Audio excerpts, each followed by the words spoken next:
you be willing to trade all the days from this day to that for one chance, just one chance, to come back here and tell our enemies that they may take our lives, but they'll never take our freedom!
Welcome to Anti-Tyranny News Radio here on UCY.tv. Thank you for joining me this evening.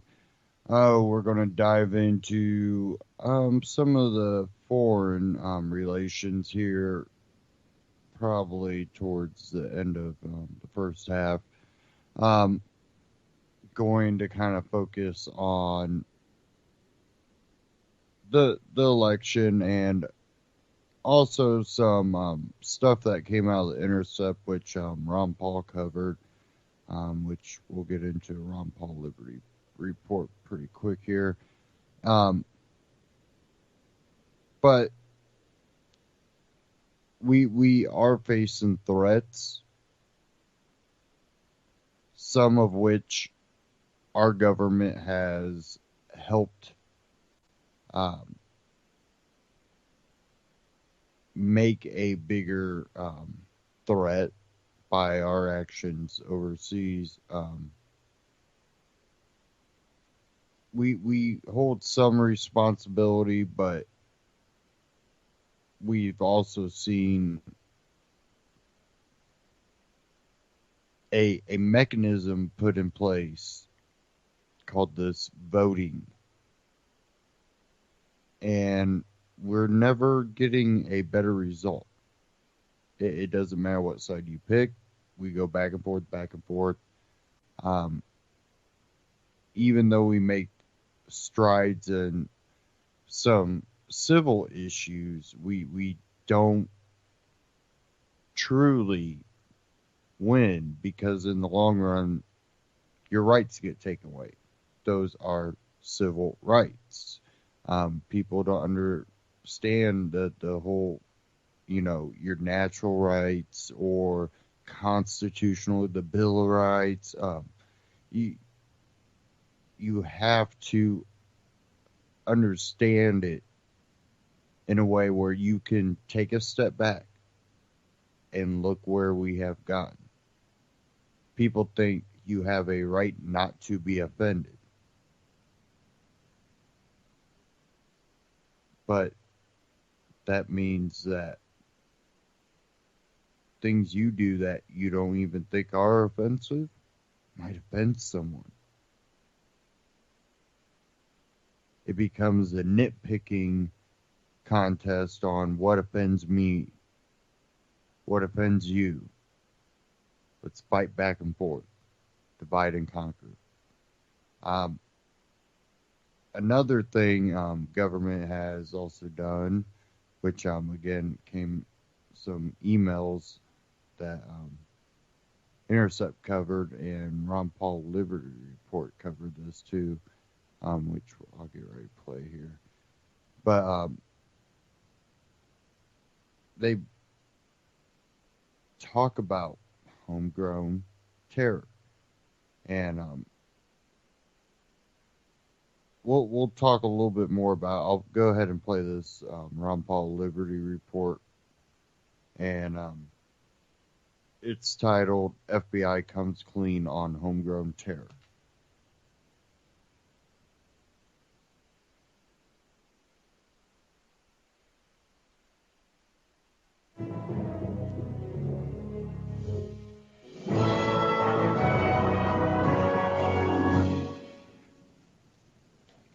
Hello, everybody. Thank you for tuning into the Liberty Report. With me today is Daniel McAdams. And Daniel, good to see you. Good morning, Dr. Paul. Good. I'd like to go over something we found on the internet as a report, actually from the FBI, that has been a secret report.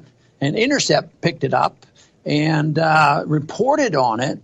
It's from 2012, so it wasn't something they just reported, but it's been evidently released by the FBI, but it sort of makes some of our points, and the American people haven't heard much about it. But just the title of this report will give our viewers a big hint on what this is about. It says, U.S. military operations are the biggest motivation for homegrown terrorists. FBI study shows. You'd think this would be big news, but evidently they almost like deliberately, withheld it, and the politicians didn't want it because the politicians, Republicans and Democrats, feared that it would undermine this bipartisan support for our policies in the Middle East, which is perpetual war and this ongoing war in Afghanistan that we've talked about for 15 years. But I consider this very significant. The information is out there. Even we can find stuff in the CIA reports that a few honest people will tell us, watch out because you're not hearing the truth. You're hearing one side of it designed to perpetuate a policy that I think most Americans would disagree with. Yeah, and this is a report that the Intercept, as you say, published today, and they apparently had a peek at this secret FBI. It's the FBI Counterterrorism Division that did a report on what motivates people to terrorism. And it's really, what's shocking is that it's not shocking. It's something that you've been saying and many have been saying for quite some time. It's our foreign policy. Yeah, and it's people list it very, very high. It's interesting that 70% of the American people now say they don't trust the government, and yet they trust the government and their propaganda machine on how they should react to the threat of terrorism. It's not like it's totally benign, but it's nothing what they, portray it to be. I think you have some statistics available to show, just how many of these cases are going on. And there's not that many cases of homegrown terrorism. When you hear about it and they play it up, I mean, you can't say we ignore it, but if it's as simple as lack of reporting, I think that, people ought to know that because it would affect foreign policy. I've always said that as long as the American people believe the lies of our government, that they want to kill us and they want to do harm, whether it's here or elsewhere, it's because we're free and prosperous. And not because of our policies, we can't solve these problems. We'd like to take a look at that chart on how many cases have occurred. And I think the chart tells us two things. First of all, the vast majority of people targeting the U.S. and U.S. interests are Americans. Are American. On the left side, you see up to 7 in 2009, 8 in 2010. But the other thing that struck me, Dr. Paul, when I looked at this chart is how few attacks there are. Yeah, so let me show you. On the right-hand side, it shows you how much per year by foreigners. Boy, it's dipping down. It went from five or so down to 1. And, of course, domestically, there's an epidemic. It's all the way up to 8. And putting this in perspective, yeah. I mean, of course you don't want any. Yeah. But what if the cause really is our foreign policy? It looks like we could eliminate that. But, of course, a lot of people die. Americans die overseas. I think back to our friend Robert Pape, who wrote the book Dying to Win, and he put that out in 2005. And he's the one that explained this. He's the one that converted me into downplaying the emphasis on radical Islam. Yes, there are radicals in Islam, and they're jihadists, and they will kill us, and they have had suicide terrorists. And of course, it happened in Lebanon, under Reagan. And yet he showed that it wasn't religiously motivated. He claimed that the number one cause, and he's the person who has studied this in most detail, the number one cause goes along with what this report says. It has to do with our foreign policy and not religion. Yeah. And this 2012 report coincides with a 2011 FBI study that was released, and we've seen a good part of it. And it actually corroborates what the 2012 report concludes. And it's very simple. The increase in terrorism, which wasn't a big increase we saw, is not due to recruitment by foreign violent extremists, but by self-selection. So people aren't logging on to jihadist websites to learn how to be jihadists. They're first getting motivated by what U.S. foreign policy is doing overseas. And here's something from the John Mueller was quoted in the Intercept piece, and he is a terrorism expert at Ohio State University.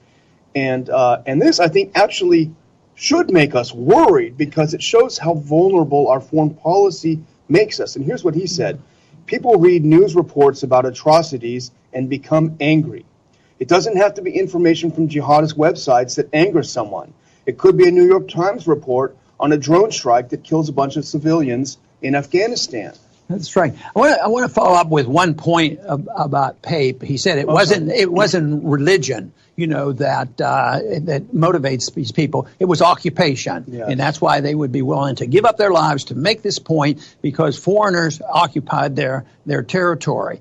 And he said that the most suicide terrorism occurred in Sri Lanka, and they were. I don't think it's occurring now as it was, but back then it was, and they were motivated, and they were secular, and they were Hindu historically, and they were communists, but they were really motivated to do it. And yet today, people still believe, it's strictly radical Islam that does it, and not our policy. But you say, well, why do they want to do it? Bush says, and the official explanation is they do it because they're jealous of us because we're free and prosperous, and that's what I said. As long as we believe that, nothing is going to happen. But to further try to understand this is, do they have a justification? I mean, we're doing good. We're teaching them democracy and have elections and, all that stuff. But there have been, in the last 15 years, since we've been involved in Afghanistan, the 15-year war that we've talked about frequently, 26,000 civilians have been killed. But that was not due to terrorism. That was due to collateral damage. But do you think those people know the difference when a bomb falls out of the sky and hits an innocent civilian population and people die? But if you add up everybody that died since we've invaded Afghanistan, the military people that died, the children that died from no health care and all this, the estimate is 500,000 Afghanis died. And this isn't even talking yet about Iraq. So I think that this is such a crucial issue. This is why I thought this was an important point, because nobody will pay attention to this and talk about it, because it ruins the bipartisan foreign policy has been going on. I keep thinking, about the presidential election and, a Republican Congress opposing, a Democrat president. Will they really stand up to the president on foreign policy? They're not going to do this, because this is what they believe in. They believe in occupation, and they believe in imperialism. They believe in this stuff, and there has to be an enemy, and there's nobody really doing a very good job. The third parties are doing better than the other two of pointing out that we should change our foreign policy, and not participate in this demagoguing. This is kind of a difficult episode to do, because we're trying to put forth a few seemingly contradictory things. One, we're saying that, hey, homegrown terrorism in the U.S. is not as bad as the media wants us to believe. It's an overreaction. But on the other hand, we're saying there is such a thing as homegrown terrorism. There is such a thing as blowback. It can get a lot worse, and our policies themselves are going to make it a lot worse. So it's difficult to put those two together, but it's kind of a warning. Right. I want to make a slight challenge to the article we read because we respect the people who did the reporting on that. I think they used the word, and I think I'm saying this correctly, that there would be new insight. In a way, I understand a new insight where the American people are going to hear something. But really, it's not brand new. It's suppressed interpretation of what's going on, and it's been there. It's been available to us, and yet so far we just do more of the same. It just seems like the worse things get over there, the more troops we send. Philosophically, it's not a whole lot different of what we were doing in the 60s. The more failures we had militarily, the more troops we had to send until finally we had to admit the failure. And there was a time when we thought we would extricate ourselves from the Middle East in Iraq and Afghanistan with the current president, but he's putting them all back in there again. So policies haven't changed at all. And, you have to wonder, why is the U.S. doing things that will encourage more terrorism against the United States? And that's exactly what they're doing. And it's not just you saying this. It's not just the radicals saying this or conspiracy theorists. Here's a 2006 National Intelligence Estimate, the collective work of our entire intelligence community, however many tens of billions of dollars they spend a year. And here's what they said in 2006. The American invasion of Iraq helped spawn a new generation of Islamic radicalism. Yeah. An invasion based on a lie, an invasion that was murderous to the people of Iraq, that has had no good outcome. And not only did it ruin the country, it's now making us so much less safe. And it is always risky trying to figure out the position of the people who perpetuate this policy, what their motivations are. Are they in total denial? They sort of know what's going on, but we can't do it because we have these interests over there. Or are they just totally ignorant and they fall into the trap? A lot of members of Congress, I think, fell into the trap of listening to the experts to come and give them their secretive reports, the CIA agent and all these secret hearings and build up the support by the members of Congress. They do it all the time. But it's hard to believe, though, that the people who are really in leadership, when you read behind the scenes and how Hillary actually, described this stuff, when she was talking about foreign policy, they knew exactly what they were doing. But the people who go along, it's sort of like you've made the point of how the media goes along, with it, too. Are they part of the conspiracy? Well, indirectly they are, but they're also people who aren't doing their homework. Yeah, intellectually lazy. It's very easy just to parade the conventional wisdom around. You don't want to face your editor, especially when there are so few reporting jobs these days. Face your editor with something completely different and completely new. But why is it they don't grab our stuff and put it out there? They're not doing that. I do want to read one quote from one individual that was included in this study, and he was in the individual that was involved in the towers bombing. I think it was the one in the 90s. The Times Square, yeah. In Times Square. And he said many terrorists in the United States, this is the report, many terrorists in the United States have also been outspoken about their motivation for planning attacks. Shahzad, the failed Times Square bomber who was included in the FBI study, succinctly explained his own reasoning in court. So here he is. He's being tried on this. Mm-hmm. And I would have to assume he's probably in a position to tell the truth. He's not going to make how could he gain anything? If he was trying to save his life and something, he might lie or something. He says, I want to plead guilty 100 times because unless the United States pulls out of Afghanistan and Iraq until they stop drone strikes in Somalia, Pakistan, and Yemen, and stop attacking Muslim lands, we will attack the United States and be out to get them.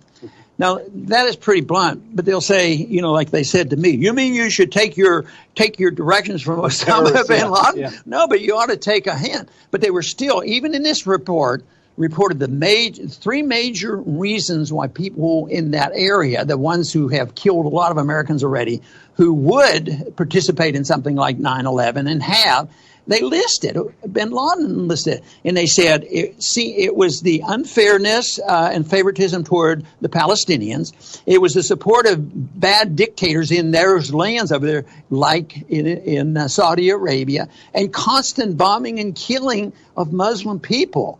And it wasn't like 9/11 occurred before we started killing a lot of Muslims, but that's considered un-American to say that. But why is it un-American and unpatriotic to try to tell the people the truth, to do something to improve our country and improve the chances of having peace and prosperity? But they want to turn that around because they can't stand to bear the truth. Truth is treason in an empire lies, and we have an empire lies, and they lie and they do and say anything they want. This is part of it, except we had a glimpse of the truth, both from the CIA report and the FBI report.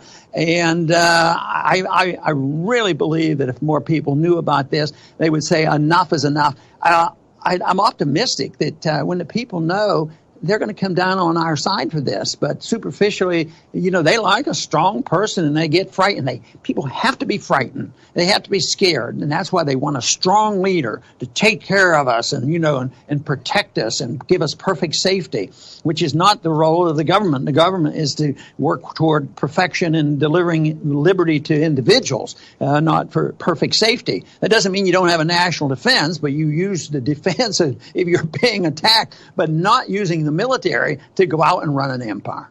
And just think, though, if the U.S. actually did something to address the real cause of terrorism, that would be a big blow to the $1 trillion national security state yearly budget. So what do they do instead? Obama has a countering violent extremism program. Millions and millions of dollars are put into it. But as we read in this article that we looked at this morning, it totally makes no sense when you look at the actual FBI report. This is what they want to do. They want to steer targets toward, quote, effective approaches to activism and political social impact. It's sort of gobbledygook, and it says nothing about policy.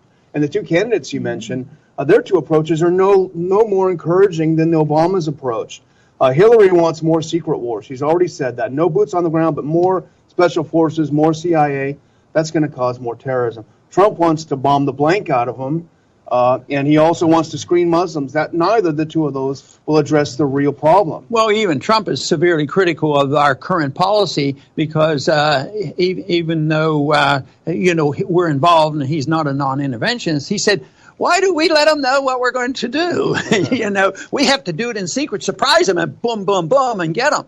It's a big difference. Their use of government force for special interests, whether it's oil industry, remaking the Middle East, the military-industrial complex, satisfying the neocon philosophers who probably sincerely believe that they can make it a better world, which pretty doubtful that anybody could believe that. But when you look at it, it's just a shame. But I wanted to, the point I wanted to make earlier is the American people, when they get the information, like the American people and the Congress hesitated to endorse bombing of Assad. Yeah. And yet we're back. He've been angling to do that again, and it looks like eventually it will happen, except we're in a more dangerous world now. I mean, we're threatening to still bomb Assad. At the same time, the Russians are really in there. The Russians come in and save their ally, and they're saying, you better not do it. And they have moved their missiles in there. But, they probably have talked about this in the campaign, but I haven't heard a clear, real discussion about, the seriousness of our conflict and the war with Russia. Yes, Trump has a different position than Hillary, but have they talked about just getting out of there and bringing the troops home? No, and always, once again, even if they might have a softer position in one area, there's not a softer position because politically they believe that we have to be radically opposed and should be really tough on radical Islam jihadists because they don't believe anything we're talking about. It's all radical Islamic jihadists, which we precipitate. I think we have jihadists. We have warmongering religious people in all religions. And what motivates the support for killing 26,000 civilians? Because a lot of religious people, believers, in this country have been strong supporters of the Bush wars, and they haven't spoken out, against these wars. So it's really tragic, because it's a tough job getting the truth out. But I really believe that if the American people had more access to the truth, they would take a position which says that, if we want to have an influence around the world, why don't we set a better standard? Maybe people would want to copy our economic system and our protection of civil liberties and our relationship with other countries, because it would be so different if we accepted this policy of not using violence and force to have our way. That's why we hope our friends that are watching the show will share the show with your friends and relatives and pass it around. Maybe the word will get out. Very good. And I want to thank everybody for tuning in today to the Liberty Report. And as I'm sure you can tell, I consider this report that we've been talking about from the FBI as very, very significant. And that it would be great for a lot more people to realize that the CIA and the FBI have made reports very similar to what we have been talking about, but they have been silenced and kept away. Here it took, nearly 10 years for some of these reports to become known. But the information is out there, and common sense is out there. American traditions are out there, and they're all being challenged. Unfortunately, I'm not very optimistic that immediately after this campaign is over, regardless of what happens, that immediately we're going to be coming home with our troops and the war's ended. That's what we need to do. And I don't think America will be in greater danger. I think we will be much safer. We certainly will be a lot more prosperous. I want to thank everybody for tuning in to the Liberty Report. Please come back soon.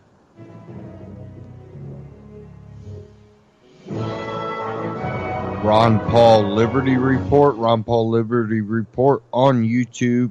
Subscribe and check out ronpaullibertyreport.com. And when we see our actions abroad and how it just, this is longer than World War II, okay? We stay in these conflicts, and we pull some troops out, and then we wonder why civil war and militias and terrorist groups start coming in. Well, because you're moving out. We've destabilized the region, and we leave. And the issue becomes, well, then do you nation build? Well, you can't nation build. I think one thing that needs to be understood when you leave, that you cannot leave a defenseless population. And so people go, well, you're just going to arm terrorists then.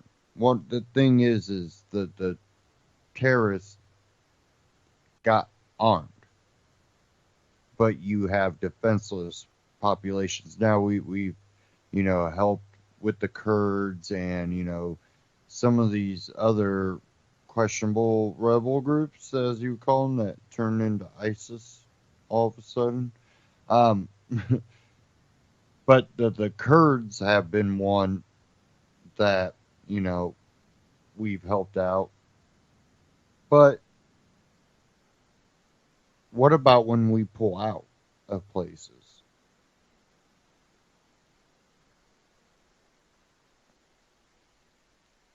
It becomes one of those catch-22s that you can't really fix that. You've created a vacuum. And what we've also seen is this has happened to countries that, even though they were under a dictatorship, they were bustling, communities.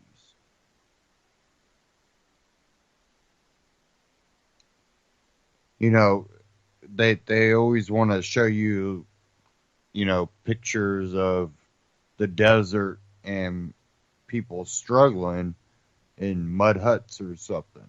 It's not that way. And the pictures are out there where you can see a lot of these Middle Eastern countries that we've gone into before and after. And we've totally, destroyed cities. There's no just rebuild overnight. You've knocked out all infrastructure, materials. In Libya, they took out the man-made river that was allowing them to produce their own food. And if I remember right, that was NATO that did that.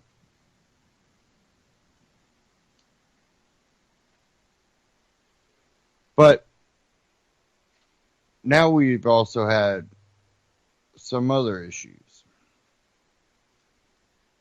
With all this shadowy backing of the Ukrainian coup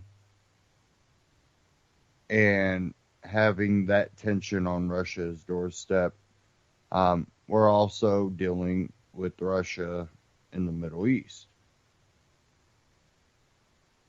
And this out of Zero Hedge, Russian government officials told to immediately bring back children studying abroad.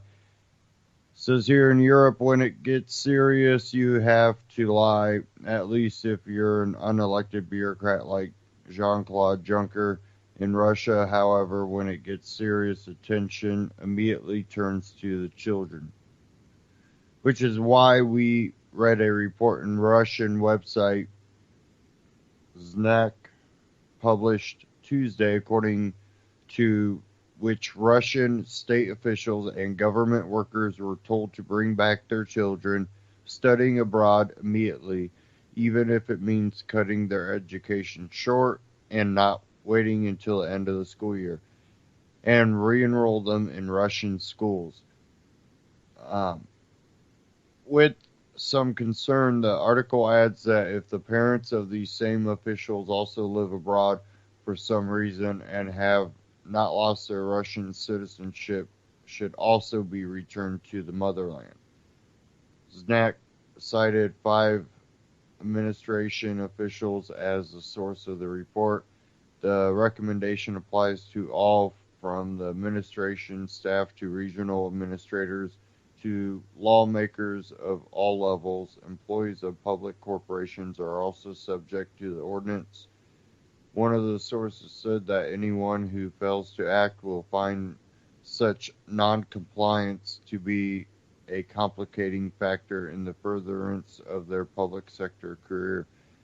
He added that he was aware of several such cases in recent months. It appears that the underlying reason behind the command is that the Russian government is concerned about the optics of having children of the Russian political elite being educated abroad while their parents appear on television talking about patriotism and being surrounded by enemies. While we doubt the impacted children will be happy by this development, some of the more patriotic locals, if unimpacted, are delighted, such as Batoli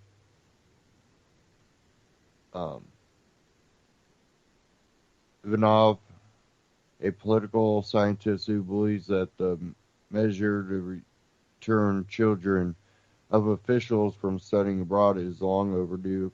According to Ivanov, the education of children of the Russian elite abroad is subject to constant ridicule and derision against the ruling regime.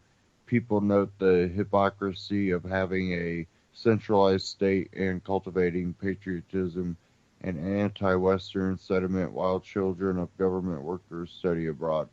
You cannot serve two gods one must choose.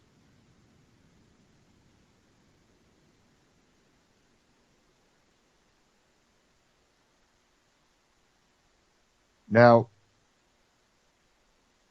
you can read the rest of that article at Zero Hedge, but I think there's a little bit more to this.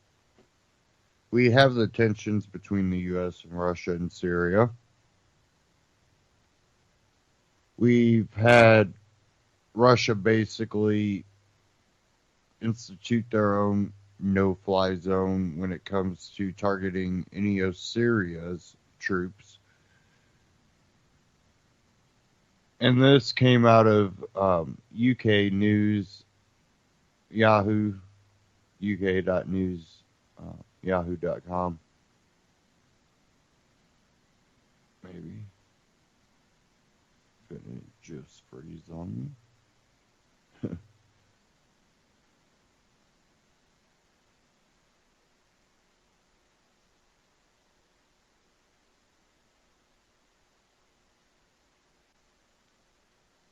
RAF given green light to shoot down hostile Russian jets in Syria.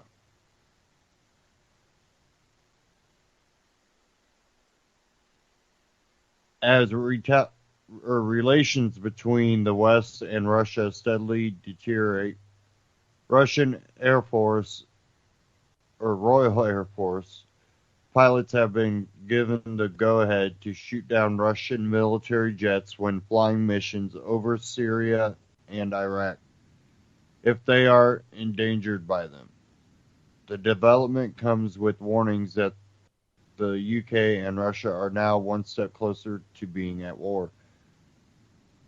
Royal Air Force Tornado pilots have been instructed to avoid contact with the Russian aircraft while engaged in missions for Operation Shatter. The code name for the Royal Air Force's anti-ISIS work in Iraq and Syria, but their aircraft have been armed with air-to-air missiles, and the pilots have been given the green light to defend themselves if they are threatened by Russian pilots. The first thing a British pilot will do is try to avoid a situation where an air-to-air attack is likely to occur. You avoid an area if there is Russian activity. An unidentified source from the UK's Permanent Joint Headquarters told the Sunday Times. But if a pilot is fired on or believes he is about to be fired on, he can defend himself. We now have a situation where a single pilot,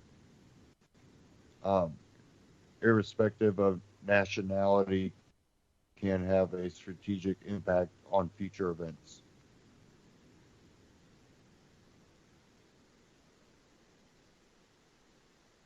The Royal Air Force Tornado aircraft will be armed with heat-seeking advanced short-range air-to-air missiles, also called AIM-132 missiles.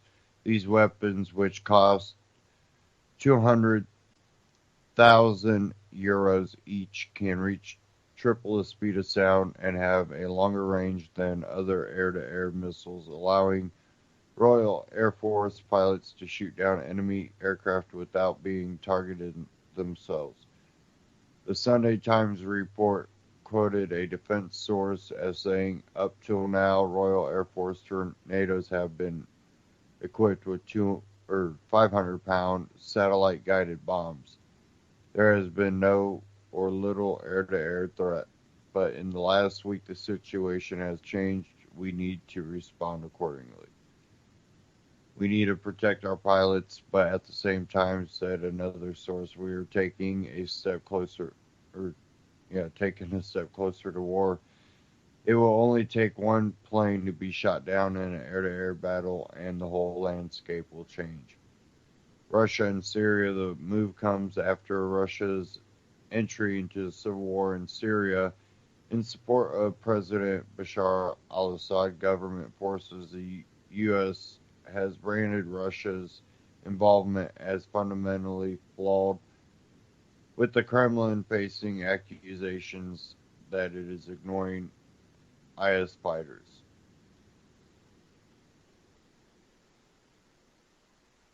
According to a report in the Sunday Times, an appraisal carried out by UK defense officials said it took 6 days for Russia to strike any ISIS targets at all.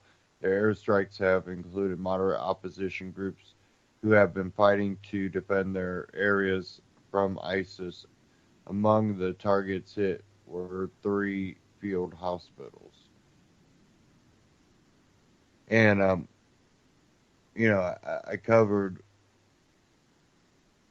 how a lot of these white hat organizations have been taken over by basically these terrorist groups, but kind of more of a propaganda type scheme.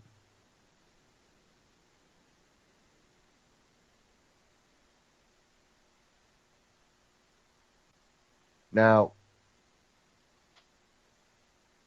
and that was a journalist that was there in Aleppo, but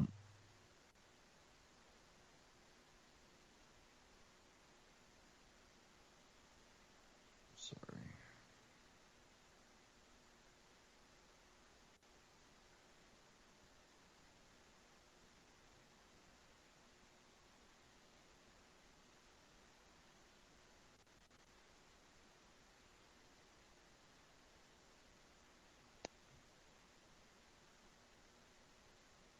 Okay. When we look at the tensions growing, and then we look at what's going on here domestically,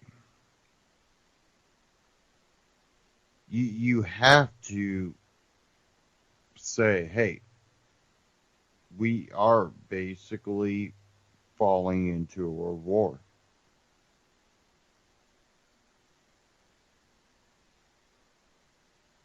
And a lot of people don't really pay enough attention, but a lot of the players are right there. Soros being one of them. Soros groups have been linked to Ukraine. They've been linked to other organizations working throughout Europe. Soros here in the U.S.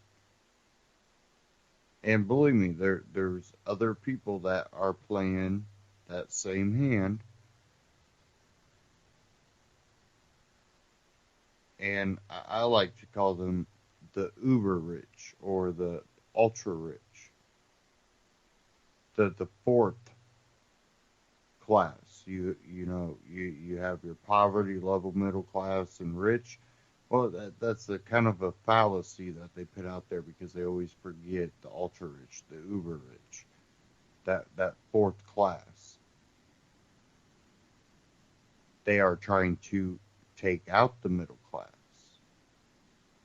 This is furtherment of what they're wanting to accomplish. Because by taking out the middle class, and not just the U.S., but in Europe, in a lot of countries, take out the middle class. You basically start this civil war between the poor and the new middle class, which you would consider rich, because the gap in between the poor and the middle class will be so big. Because the gap between the rich and the uber rich people, the ultra rich, the world over rich, a lot of the people that run central banks around the world.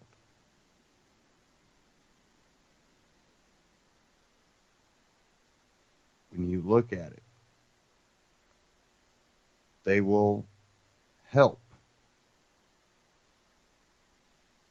The poor get free things from the rich. Because now there's no middle class, there's no stepping stone. You don't have hope of getting out of the poor. You need your stuff. You just want your free stuff. Your food rations. Your clothing rations. You just need new stuff. You need food. You need clothing. You need a roof over your house.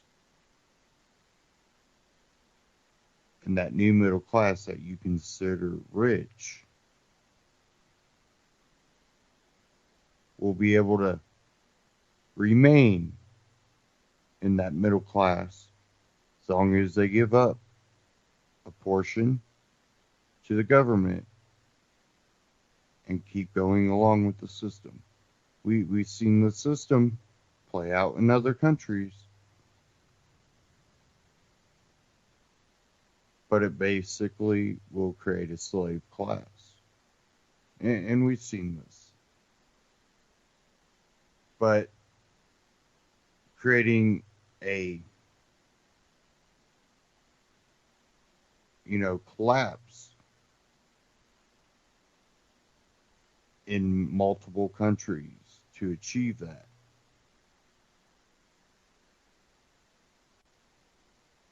And that's where their new world order will start to come into play. I'm going to cover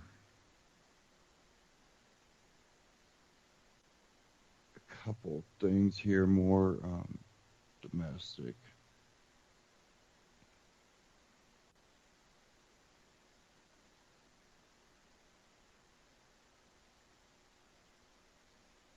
Give me a second here, guys.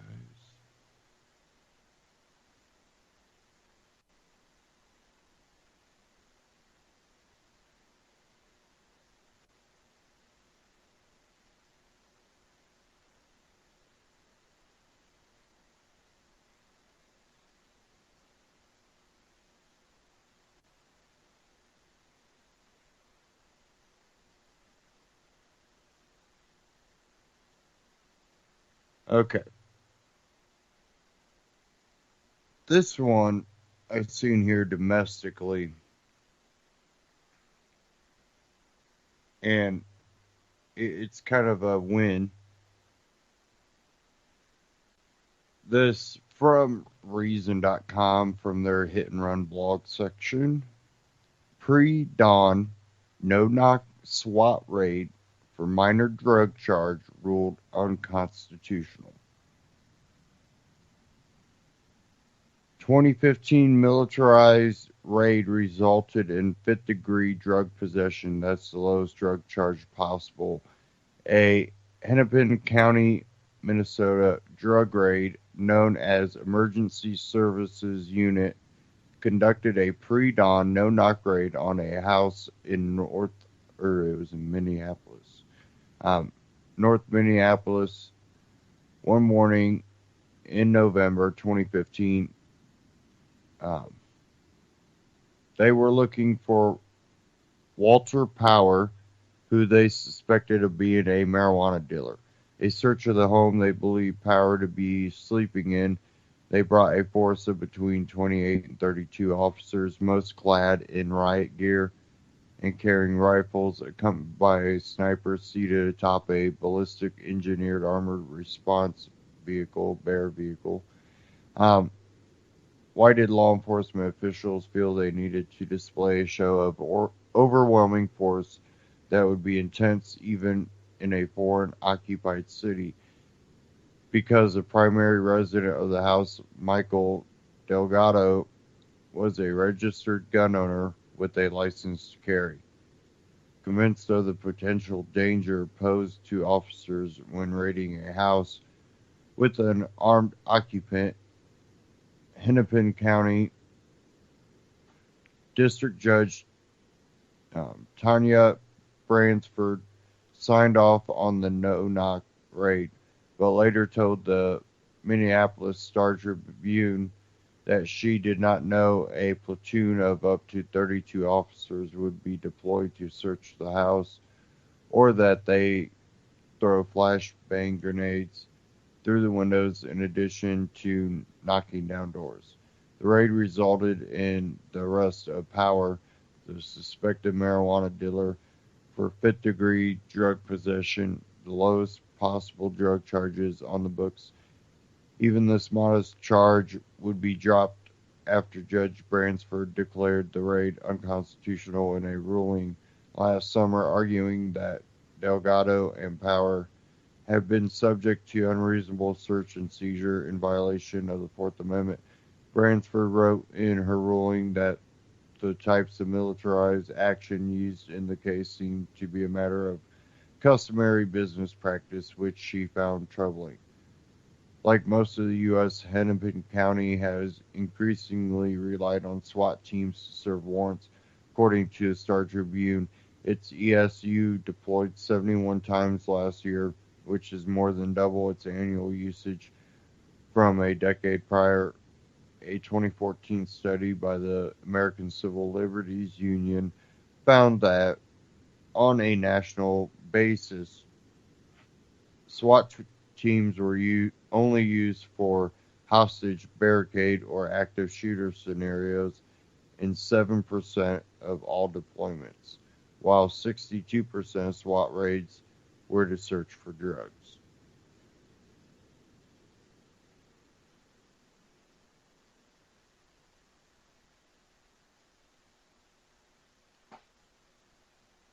The executive director of the Minnesota Sheriff's Association, Jim Franklin, was quoted by the Star-Tribune as saying of Bransford's ruling, "My question to her is, are you going to attend the dead cop's funeral?" Franklin's argument is essentially that without the use of such violent and destructive tactics, officers' lives would be at risk, but no-knock raids can and do result in the deaths of officers because few things will make even reasonable people turn violent like a sudden and shocking attack on their home. In 2006, former reasoner Bradley Balco wrote about the case of Corey May, a Mississippi man who ended up on death row after shooting an officer entering his home during a no-knock raid. May would be released from prison on 2011 following a plea agreement to charges of manslaughter.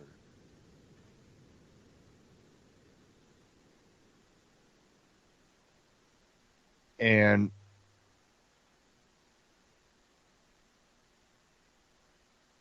even though Indiana hasn't put a law against the no-knock raid thing, if they don't have a warrant and they try to come in your house, there is a law in Indiana that says even law enforcement illegally trying to enter your premises,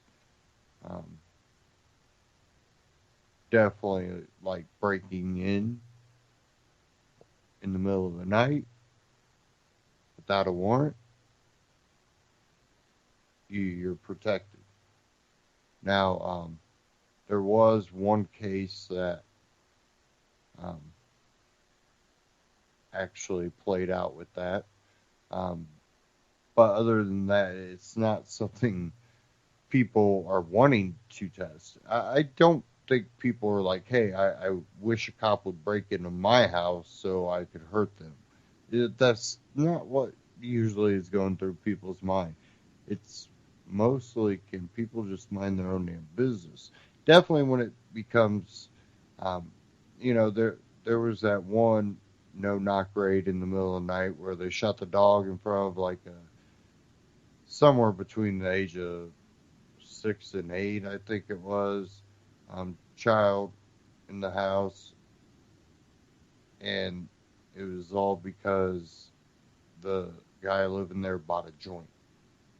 They go, well, he could have been a possible drug dealer. That's why we wanted to search his house.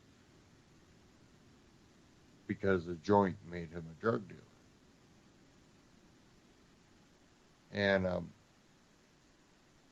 you're talking about traumatic events that these children are having to go through. We know the case of the flashbang landing in the child's bed and severely injuring the child.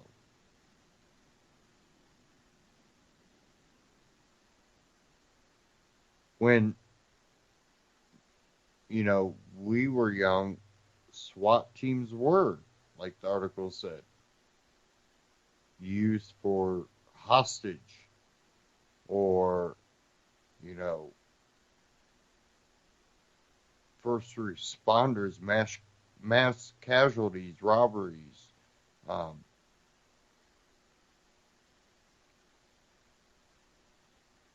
what we are using them for now, it's become sickening.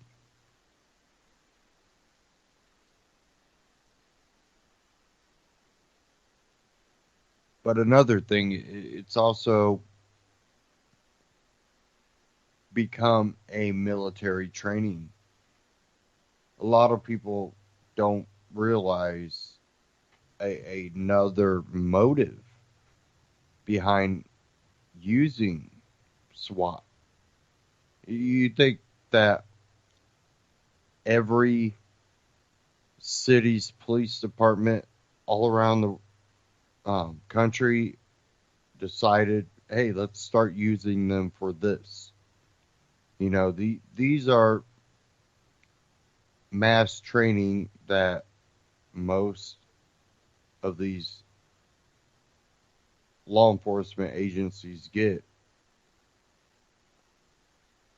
And in return, they're getting officers trained in military tactics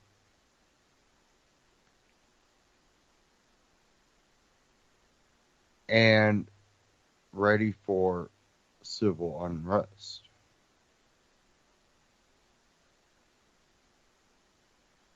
Now, we've been talking about the police state and the civil unrest for at least 10 years, if not more. But I think we're actually seeing that path now start to play out. We have the military vehicles on the streets now. We have the mass policing in most, not even quite major, even some of the medium-sized cities. It's even some smaller cities. They are rolling around in tanks, basically.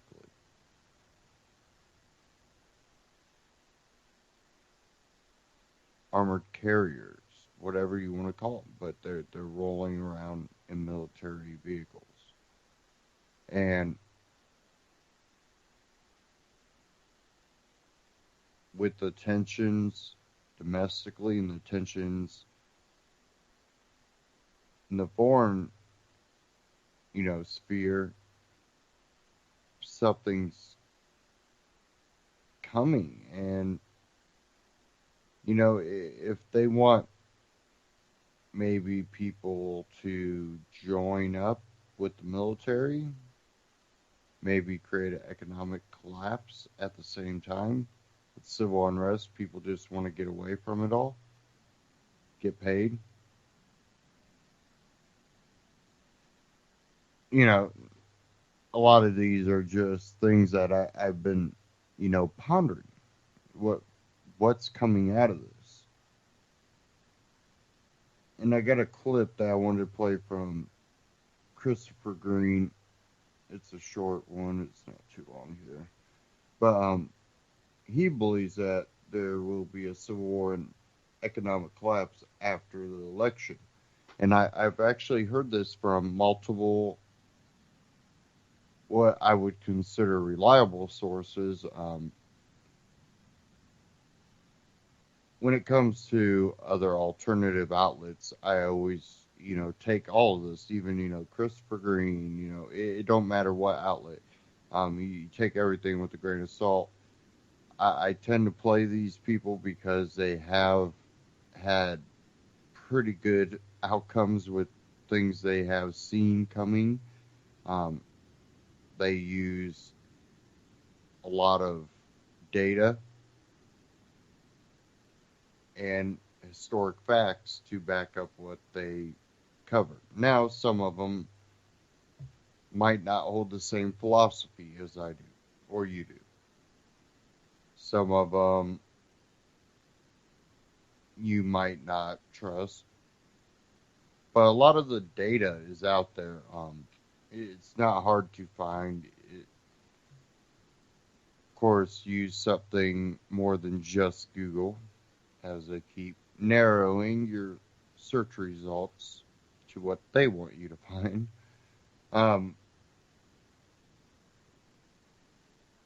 It's really not too hard to find out a lot of this, and whether it be alternative media, Ron Paul has spoke about it. These bubbles that they keep creating, the Federal Reserve, the monetary policy.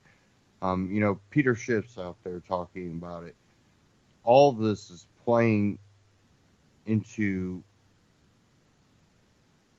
what seems is a perfect storm. And I think that there's not a lot of people out there that have a high moral standard, don't really hold any principles. I think that we have a society that's lost, which is helping, stoke this fire. But I think that is what is creating this perfect storm, and why I really don't want to see a economic collapse. Definitely in the state we're in now. And I don't want to see a dictatorial, I can't even speak today, sorry guys. Dictatorial type president, nor do I want some patriotic war hawk. And then you can have the mix in between. I just want to be able to focus on my career, my life, without intrusion from government. And I also want government not to provoke countries, not to go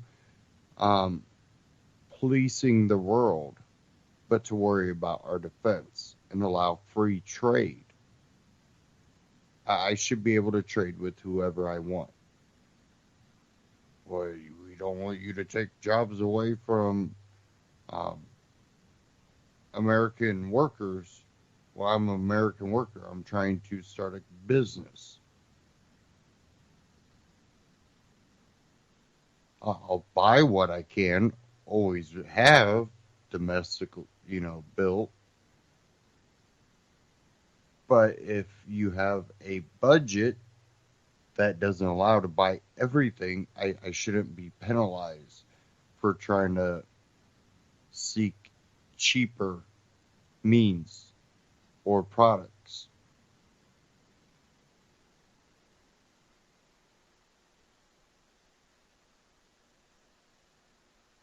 Okay, I'm going to cue this up here.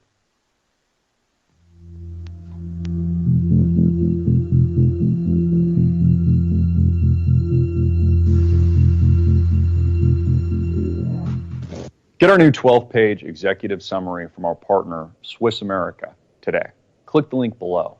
Again, get a free report on money, morality, and the machine. Has the American empire gone the way of Rome? All this easy, funny money, credit, quantitative easing into infinity, 0% interest rates. Is there any morality to the money system today? Again, click the link below right now. From our partner Swiss America, download Money, Morality, and the Machine, 12-page executive summary on Smith's Law in an Unethical, Overgoverned Age by Craig R. Smith. Click the link below right now or give them a call at 1-800-289-2646. That's 1-800-289-2646. Act now. Hey everybody, I'm Christopher Green. You're tuning into AMTV Alternative Media Television. Hard-hitting and in your face. It is October 7th, 2016, Friday, as we lead into round 2 of the debate on Sunday night. And Donald Trump needs to get tougher. Now, we were on the ground this week. Went out to Prescott Valley, Arizona. There were supposed to be 5,000 people. Turned out there was 15, 20,000 odd people on the ground. They were literally wrapped around the building. We did rolling interviews with people like Jeff DeWitt, COO of Trump's national campaign. We interviewed people like Sheriff Joe Arpaio, who kind of gave us a little shit, which was to be expected. People like U.S. Republican Congressman Trent Franks. And we all asked the same question to all of these individuals. Is Donald Trump going to go after Hillary Rodham Clinton on the email scandal, on Bill's sexual liaisons, on all of these things that some are saying, oh, you know, it's lowbrow to go out after the Clinton Foundation. It is?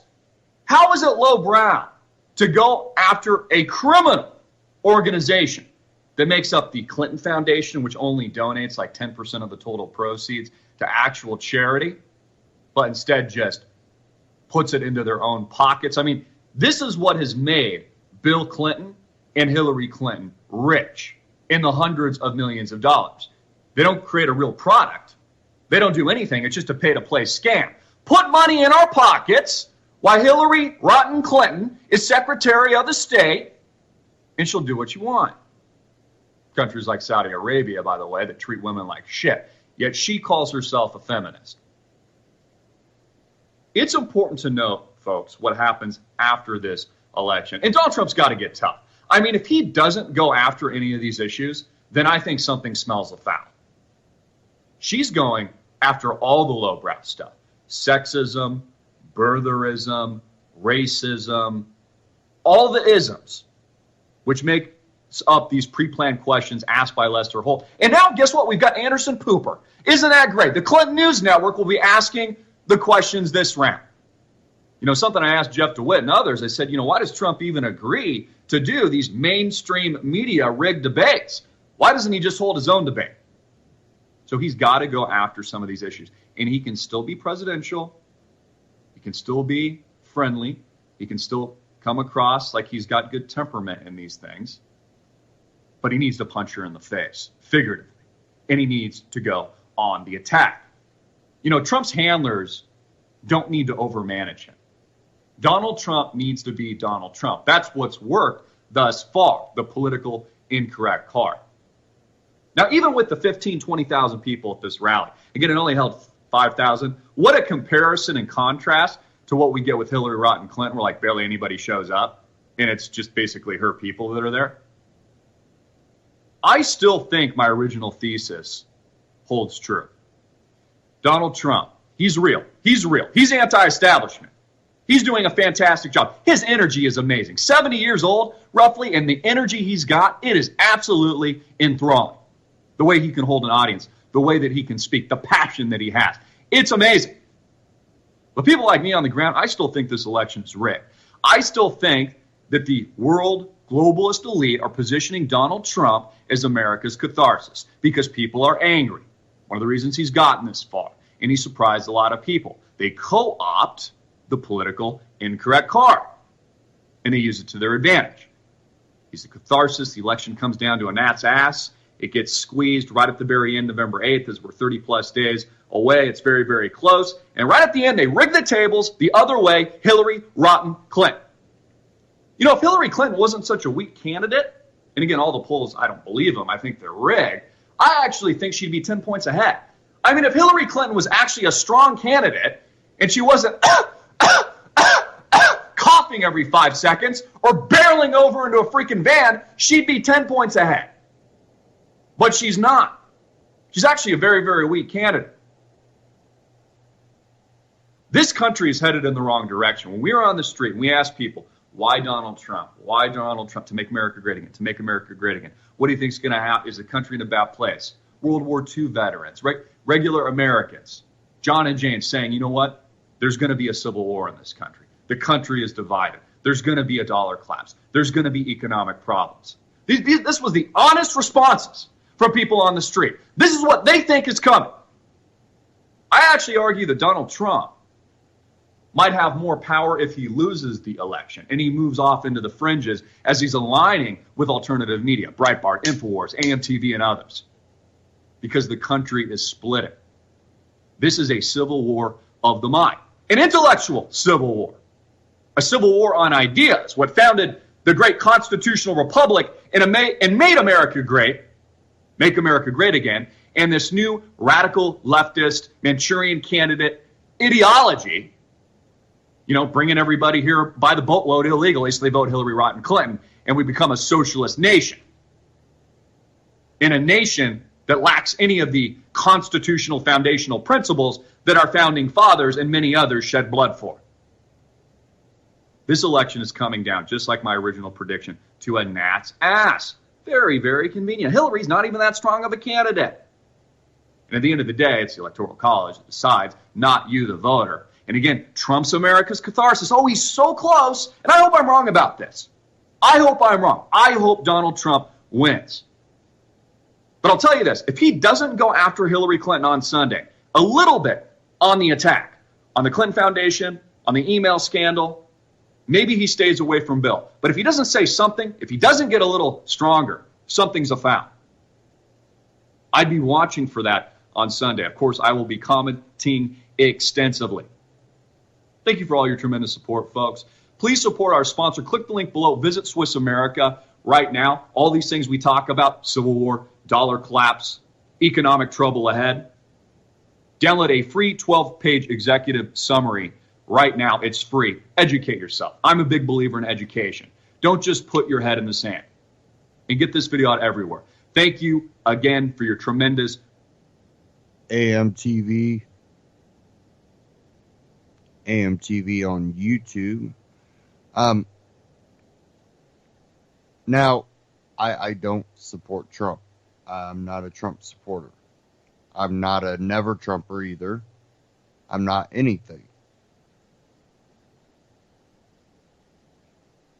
I just consider myself independent from anybody. There's not any candidate out there that has my vote. Nor do I think voting will solve anything. What I do believe is if you do have a right candidate, voting for that candidate could give freedom leverage. And that's the only hope I have for voting. I don't think that we're going to get freedom. You're still going to have to fight for freedom. But with the right candidate, yeah, you could get that leverage. But it's much more than that. It's a social construct of your community and the belief systems that your community, your city, your town holds. And I believe cities are one of the worst places anymore to raise children, because what I see more in the cities is a very, not only is it compacted more into a smaller area, but there is less true community.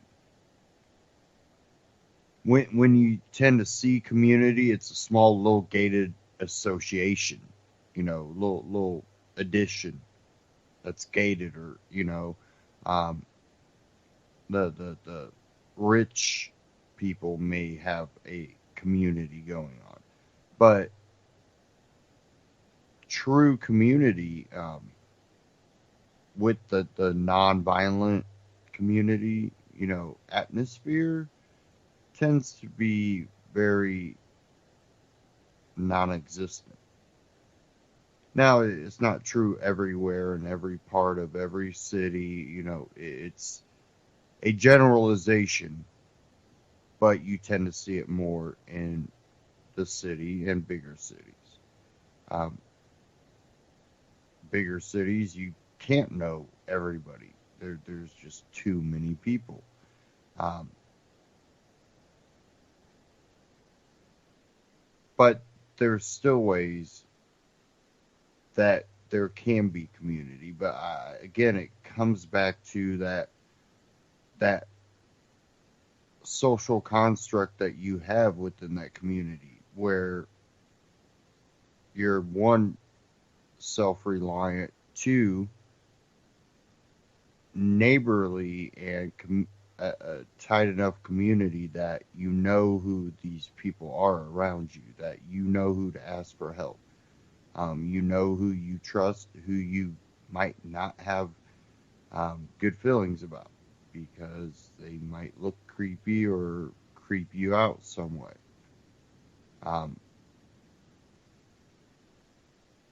And again, when you have a tight community, others may feel that. You don't go attacking, I think you're a creep, with no evidence, but it says, hey, be aware. Don't be mean, don't be rude, because he just might be kind of a weird person or a weird woman. But be aware. And when community truly works together, you tend to not look for government options to solve problems. And that's what you tend to get. I'm here in Indiana, mostly red state, being Republican, but the cities tend to be Democratic. And again, it's the ideology on how government and society should be ran. And the sad thing is, when you look at the left, there's a lot of people that have came from socialists, communists, and eugenicists backgrounds, mentors, family, operations and organizations.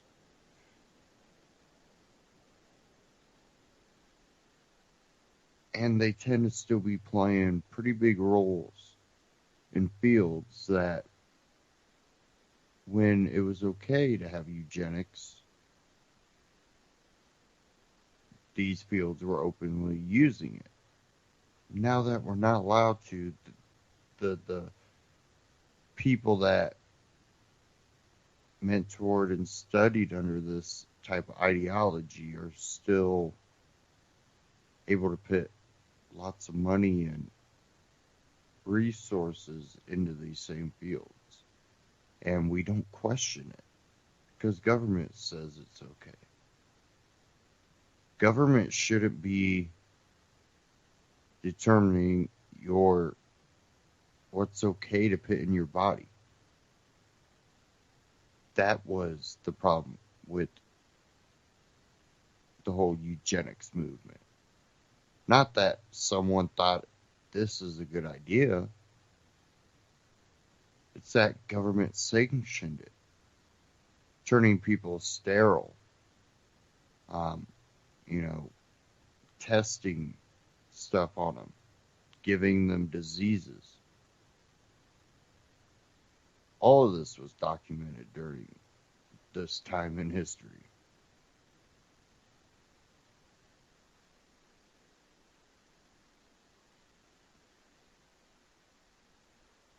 This was sanctioned, not by Nazi Germany, by our own government.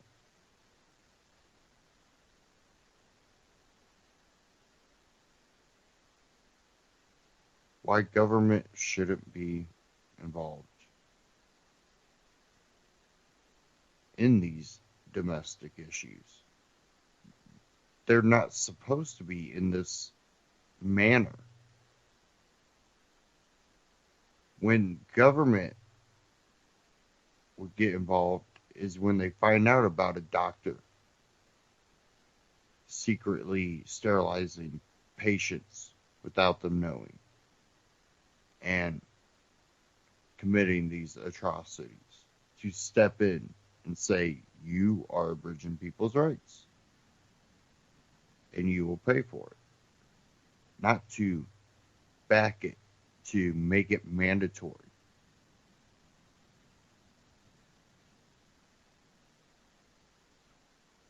And they want mandatory vaccinations.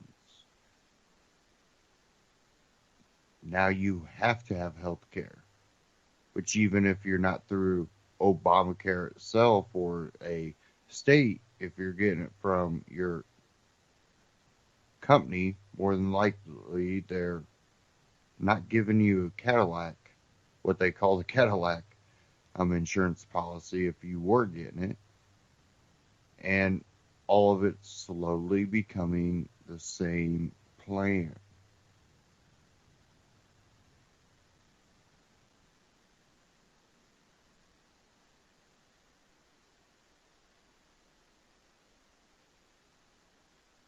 We are in a different country right now. We don't have to wait till after the election to realize this.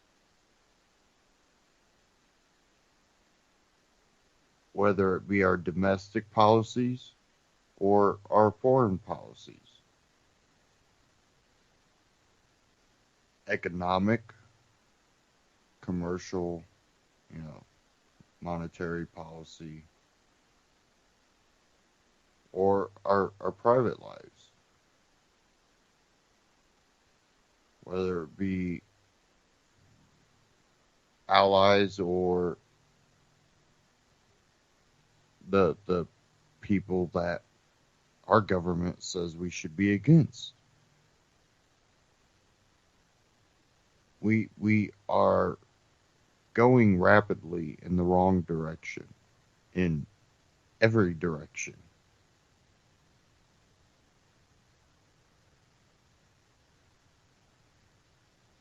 And we have to find things that will, I wouldn't even say you would try to prevent it. I don't think there's any preventing,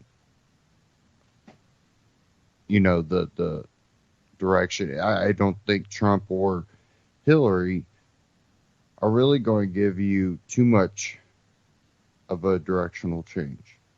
A lot of people think they're so different, but really, I think again they're just different shades. They're not too different.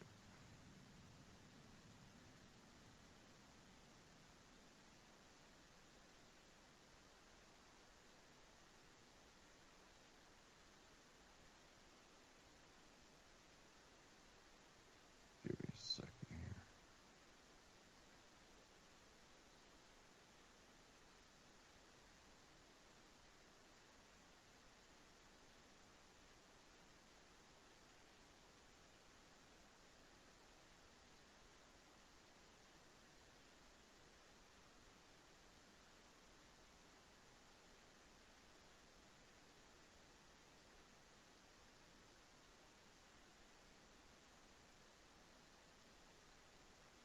Sorry, my browser froze up here. So.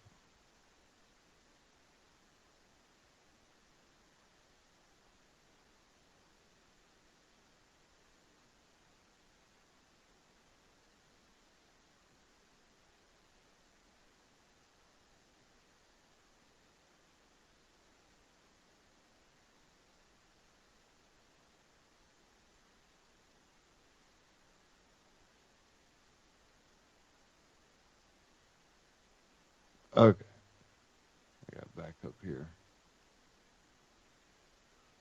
Now, I had this out of Reason.com.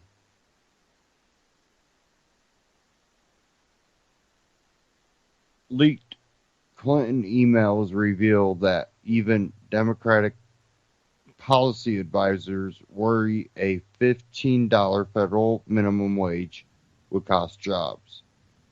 For much of the Democratic primary campaign, Hillary Clinton said she supported raising federal minimum wage from its current $7.25 to $12 an hour.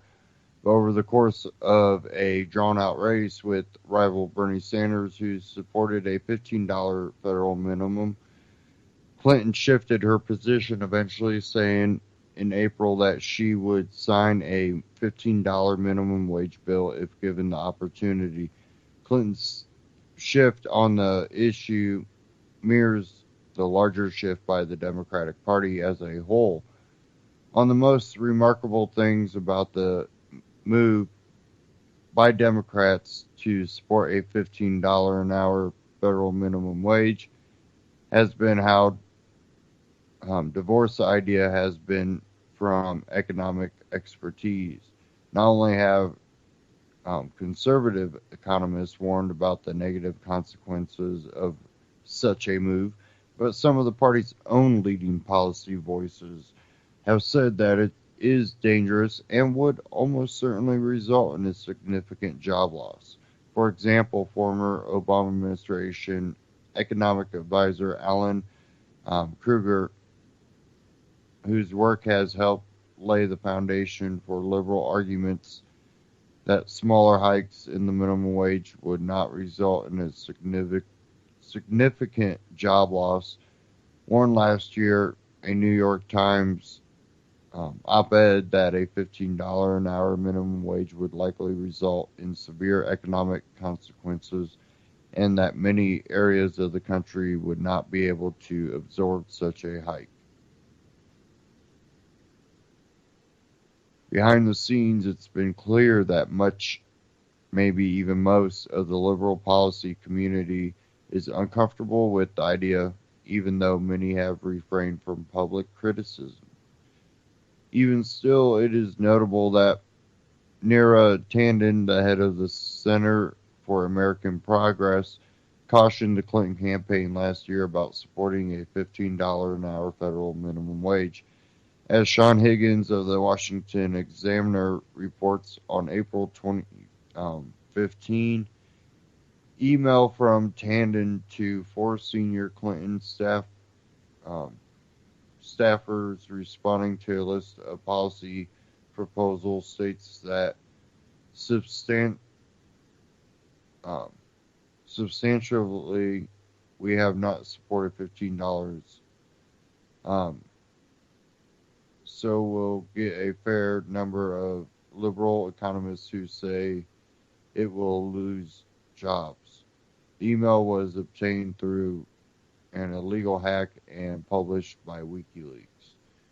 It's worth taking a moment to put this in context. Tandem, a former Obama administration staffer, is the head of one of the largest and most powerful liberal policy institutions in Washington, and she is a leading figure for a top position in a Hillary Clinton administration.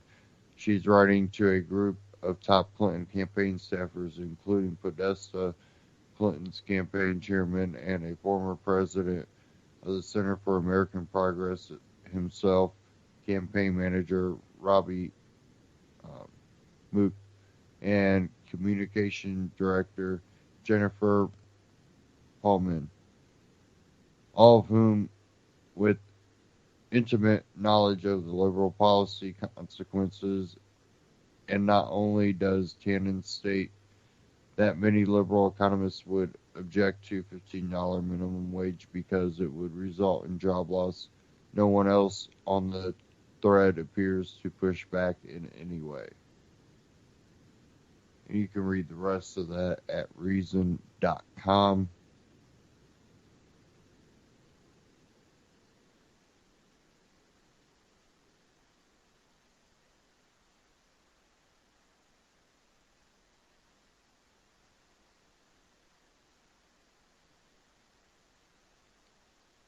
Give me a second here.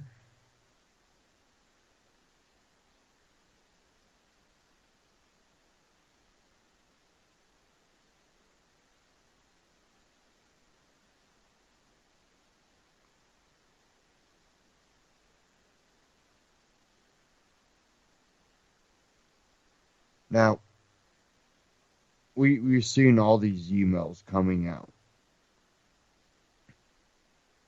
And even though I don't like Trump, I'm not a Trump supporter, what we are seeing with what's going on with the Clinton emails coming out of WikiLeaks, all the information, and what the mainstream media is not covering about it.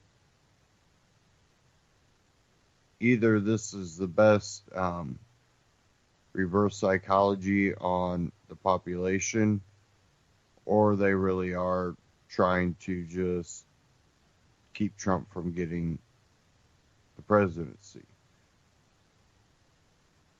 I don't think he is a complete insider when it comes to their plans. And I don't think he is a puppet, but I don't trust him or support him. But I'm also not a never Trumper. I'm not going to tell people what to vote for. I put my opinion out there. You do what you want. And I've made it clear my ideology when it comes to government and political offices. I want to see a move back to the Bill of Rights, back to the Constitution. Because I think if we can make it there, we can seek a more libertarian future. And I don't want to see some violent civil war or revolution, because I don't think people know what freedom is. I don't think people know what natural rights are. I don't think there's a large enough of the population. I might be wrong, but from what I've seen, I just don't think it's there. And what we could get out of a civil war or a revolution could be 10 times worse. But we could also get it out of a government that we keep voting for and not taking a stand and saying not until we get a candidate that respects every individual as a individual. We all have the same individual rights. You can't have more rights than I have because you were voted a politician. I want to cover this real quick from We Are Change. The Hillary Clinton media psychology operation explained.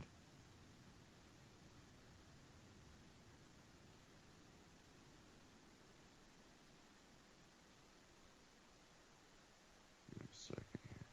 Cue it up.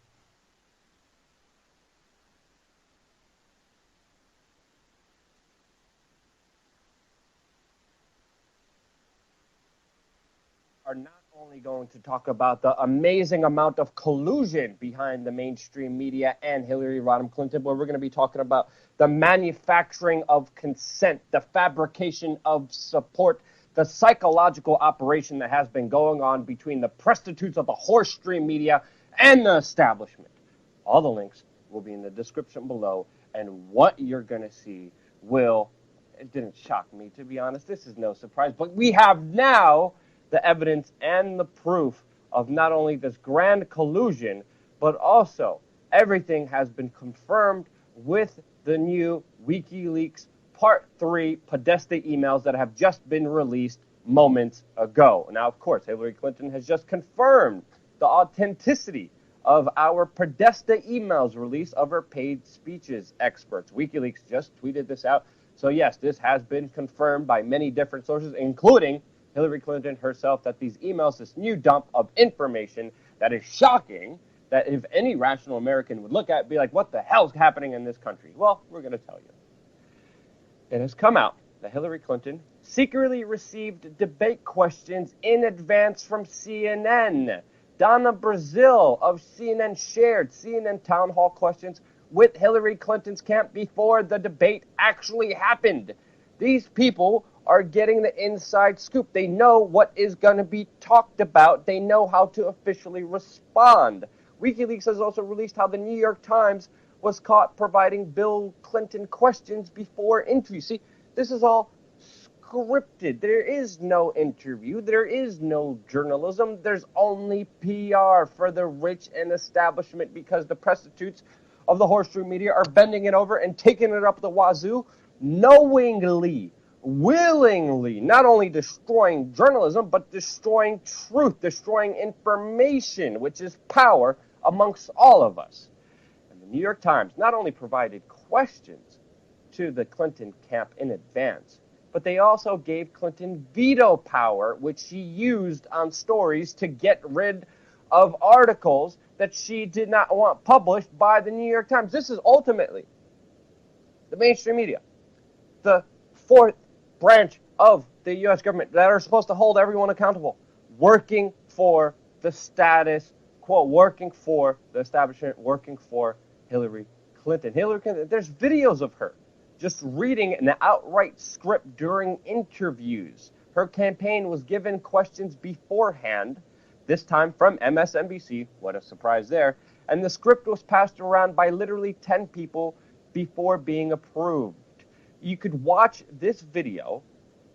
You could watch this video right now, and you could see every single thing that Hillary Clinton said during an interview just being went off. This is all fake. This is all fabricated. This is all manufactured in a high-tech psychological operation where over 10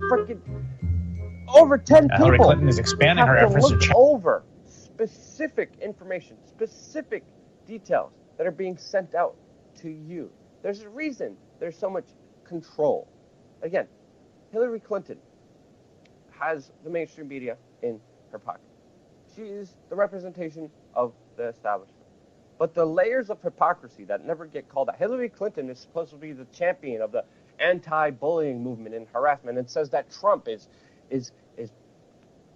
helping the rise of harassment in school. Meanwhile, and again, mainstream media doesn't talk about this, Hillary Clinton even admitted that they pay trolls to troll people who are against her. One of the trolls said that he was aghast at what he saw. The trolls are speaking out, saying how deplorable and evil this paid operation by Hillary Clinton, which she said before she spent $1 million on. Well, it just came out that they have spent $6 million on a professional troll army to go online and, again, manufacture consent, fabricate information, fabricate consent. And obviously, this is a very important psychological operation because they know how people work, and a lot of people work in groupthink that has been highly engineered by the top dollars paid for probably by Goldman Sachs and all the other amount of millions of dollars that she accumulated by selling her soul to the evil corporate establishment. Well, she actually is the evil corporate establishment, but she received all this money, and now she's using it to have the best psychological operation in this presidential race. And of course, she is just an outright liar. The emails also relieved how she promised bankers to stand against pot legalization. Again, these people are not only deplorable, not only utter hypocrites, not only have the mainstream media in their pockets, but they're also just horrible human beings. Bill Clinton's behavior pushed one female Clinton Foundation chief to near suicide by plunging her car into the ocean depth. You could see the emails that came out from WikiLeaks. talking about how horrible Bill Clinton was and how he's causing people to cause suicide. There's a reason there's an email talking about Hillary Clinton in these WikiLeaks by Podesta saying that, I know she has begun to, quote, hate everyday Americans. She hates you. She despises you. Journalism is dead. It no longer exists. All we have is PR for the very few, paid for by the very top dollar of the corporate globalist establishment that is utterly represented by Hillary Clinton. And of course, you will not hear this anywhere on the mainstream media, obviously, because we just proved to you they're bought off, they're sold, they're totally controlled. They're the ones pushing the lies, the disinformation.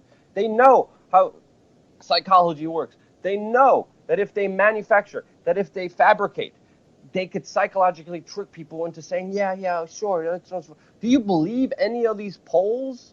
When the mainstream media is so lockstep and barrel with Hillary Clinton, do you believe any of these polls that the mainstream media releases? Do you believe anything that the mainstream media says? Let me know in the comment section below. And of course, vote with your damn dollar. We're being screwed over here at YouTube, because YouTube, again, it's not only Reddit, it's not only Twitter, it's also YouTube, it's also Google, who are pushing for Hillary Clinton. It's not just the mainstream media. Every time we release a video talking bad about Hillary Clinton, it gets demonetized. Yeah, that means our operation gets hurt. That means our operation can't expand, can't continue, because we have no financial incentive to do so. We don't care about the financial incentive because we have you.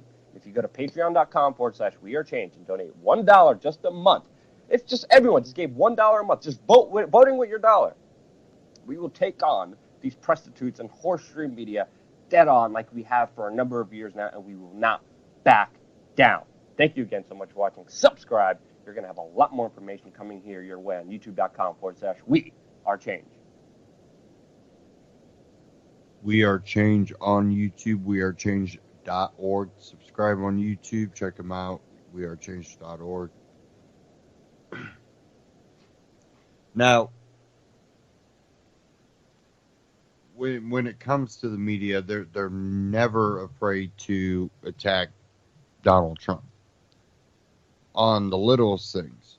They nitpick him crazier than hell, while they avoid, while the Podesta emails kind of show you exactly why.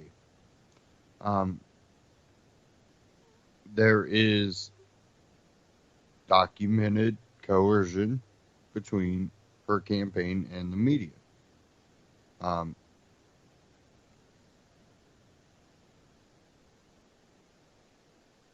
I'm kind of worried either way.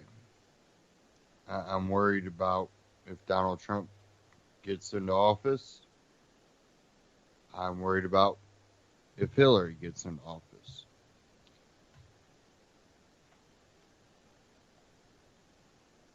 I think that if Donald manages to win, I think he's going to become paranoid and dictatorial, because I do think that there's a pretty decent number of elites that don't want him to be in that position. I think it's messing with their plans. But I'm also kind of worried about Hillary, definitely after so much backlash, of so much hate against it. And, you know, the whole thing about a civil war is not far off. Definitely if she wins. And somehow Trump becomes this, you know, alt leader that inspires something.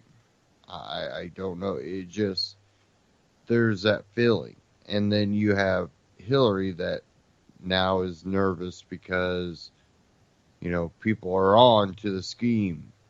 We have to amp it up. And if you don't think Hillary, even if she's fragile, isn't intellectually able or willing to amp something up, you might want to read her thesis. Just saying.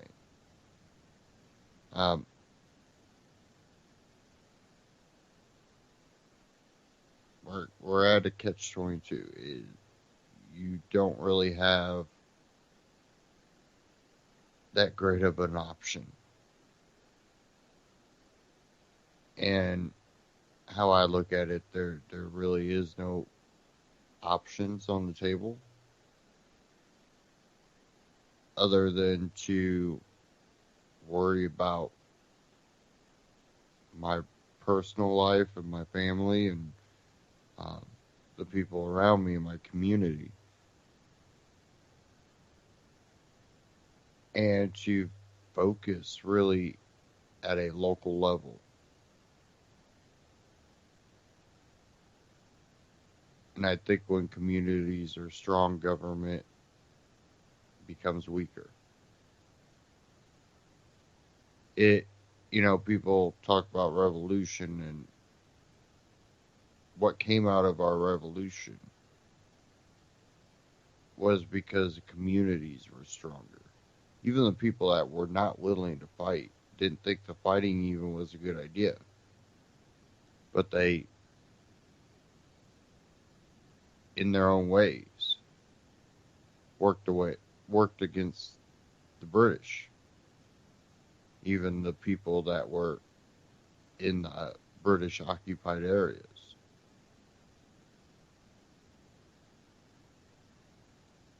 A lot of them might have claimed loyalty to the king,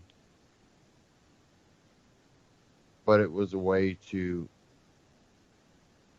continue to live their lives no matter who was the, government, so that they could pass along messages. I was at the bar dropping off bottles or glasses, or, I heard them talking about this. That's what happened during the Civil War, or Revolutionary War, and yeah, it happened during the Civil War too.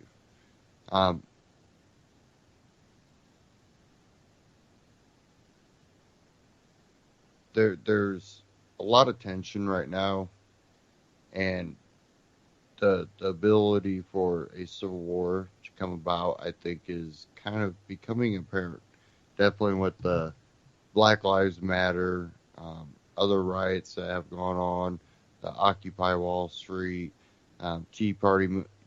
There's so much division, so many separate groups, and being a part of the beginning of the modern day Tea Party movement, which actually started back when the first thought of getting Ron Paul to run for president.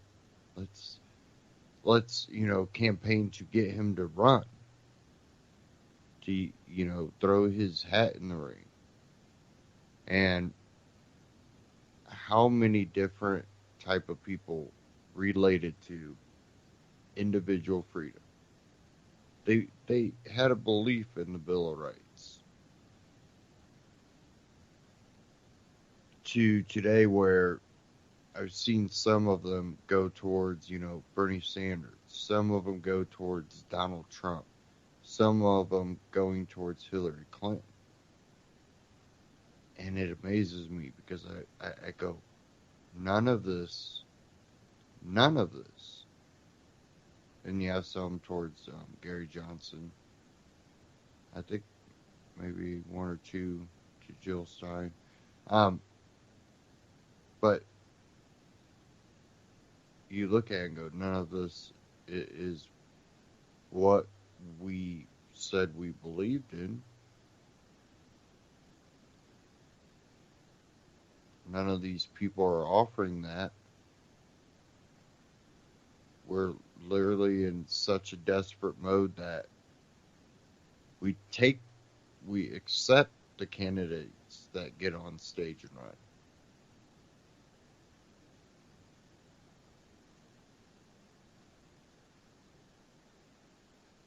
And that's really, really sad. The Tea Party had been hijacked by money groups, and now it's even morphed again. But it kind of amazed me because the Republican nomination was that whole primary, all the debates and the different people dropping out. One person I thought should have, if there's still true Tea Parties out there, true people, even if you're a libertarian that believe, we need to get towards, a freer society. It's not going to happen overnight. You're not a dreamer. You're a realist, and you kind of have to live your life as a free person rather than expect government to change overnight. I thought maybe at least there would be a lot more support for Rand Paul. And, he's not Ron Paul. He doesn't inspire or have my trust the way Ron Paul did. But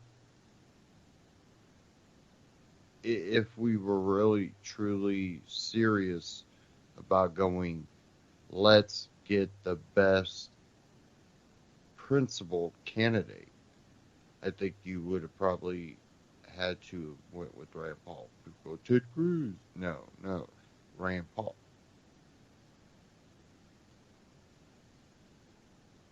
But opinion, but even then, I wouldn't expect anything dramatic or drastic. It becomes one of those things that what he can get done will be very minimal. But again, it's one of those, feet in the door for freedom, which we haven't had that chance for a very long time.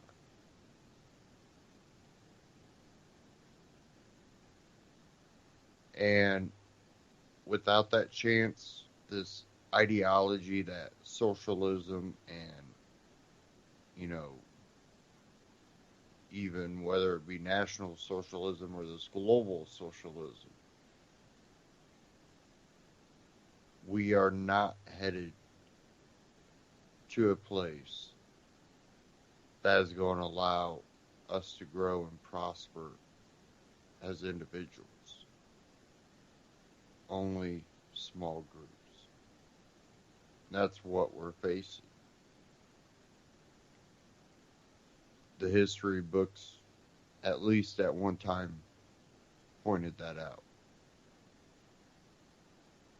But again, we keep rewriting history. Because people have this fallacy that they want to live out. They want their fallacy to be reality. And some of them, I believe, have truly gotten lost in their fallacy. They believe it to be true.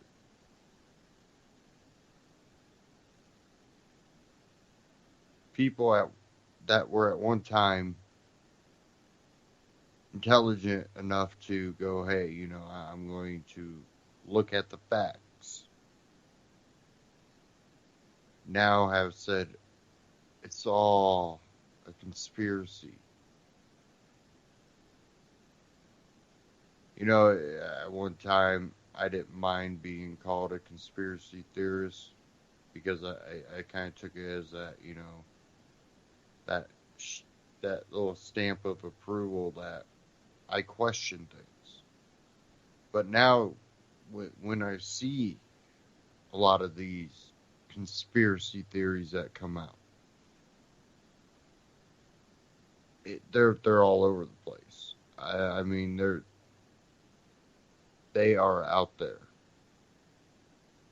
And I said this years ago, that there's going to become a time that these lies are going to build up to a point that you could come out and state all the facts. And the facts will be for people that truly question and research things. Will be kind of mind blown that they just, come out with all these facts. But for a lot of the population, they'll be like, that's not the truth. They're hiding more. She's really an alien. And they're already saying that stuff. Oh my gosh. But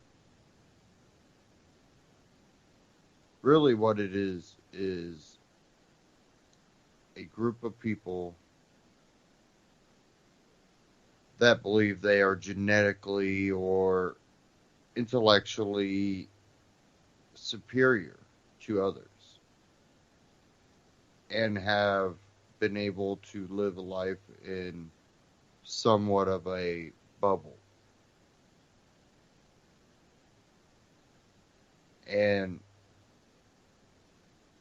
only certain things were introduced into that bubble at a young age.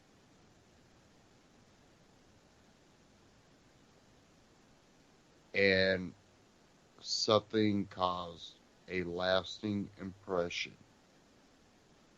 that even if they deep down feel that it's somewhat wrong, they have justified it.